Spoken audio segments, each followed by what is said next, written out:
লেখাটা ছিল একটা লোক রাতের বেলা সে মোবাইল দেখতেছে, মোবাইলের মধ্যে সে একটু খারাপ দৃশ্য দেখাচ্ছিল। এমন সময় মেয়ে গিয়ে ঘরে ঢুকলো, মেয়ে ঘরে ঢুকে দেখলো বাবা তার মোবাইলের মধ্যে খারাপ দৃশ্য দেখে। আছে কিনা এমন ছেলেরা, এমন আছে কিনা বলেন?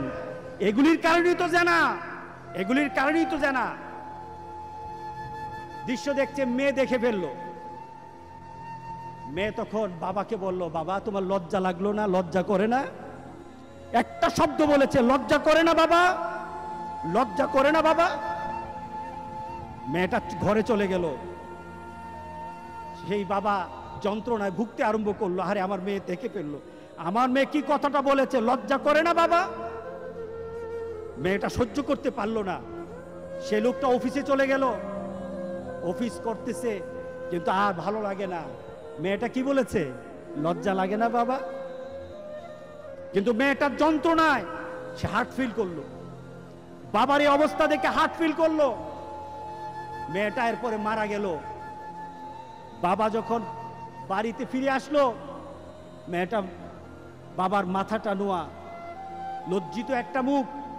এখনই আমার মেয়ের সাথে দেখা হলে আমার কানে বাজতেছে, আমার মেয়ে আমাকে বলেছে লজ্জা লাগে না বাবা। আমি কিভাবে আমার মেয়ের সামনে যাব, আমি কিভাবে আমার মেয়ের সামনে যাব? এই চিন্তা যখন করতেছে, এমন সময় দরজা খোলার সাথে সাথে একটা চিৎকার শুনলো। স্ত্রী চিৎকার বলতেছে, আমার মেয়েটা মারা গেছে, আমার মেয়েটা মারা গেছে। বাবার কানে তখন বাজতেছিল রাতের কথা, লজ্জা লাগে না বাবা। তার দাফন হলো, তার জানাজার ব্যবস্থা হলো। দাফন করার সময় মেয়েটাকে যখন কবরের মধ্যে দাফন করে দেয়, কবরের মধ্যে রাখা অবস্থায় বাবা একটা চিৎকার করার কথা ছিল। মেয়েটা তো চলে যায়, বাবা চিৎকার করার কথা ছিল, বাবা চিৎকার করে নাই, বাবা হেসে দিয়েছে। বাবা হেসে দিল। তাকে জিজ্ঞাসা করলো, তুমি হাসছো কেন? আমার মেয়েটা চলে গেছে, আমার কলিজার টুকরাটা চলে গেছে, কিন্তু আমার জীবনের মধ্যে একটা আঘাত দিয়ে পরিবর্তন করে গেছে। যেই নীতিতে আমি আমার চরিত্রকে নষ্ট করছি, আমার ঈমানকে নষ্ট করে দিতেছি, আমার মেয়েটা হারিয়ে ফেলেছি, কিন্তু আমি আমার আখিরাতকে বুঝে ফেলেছি, আমি আমার আখিরাতকে বুঝে ফেলেছি।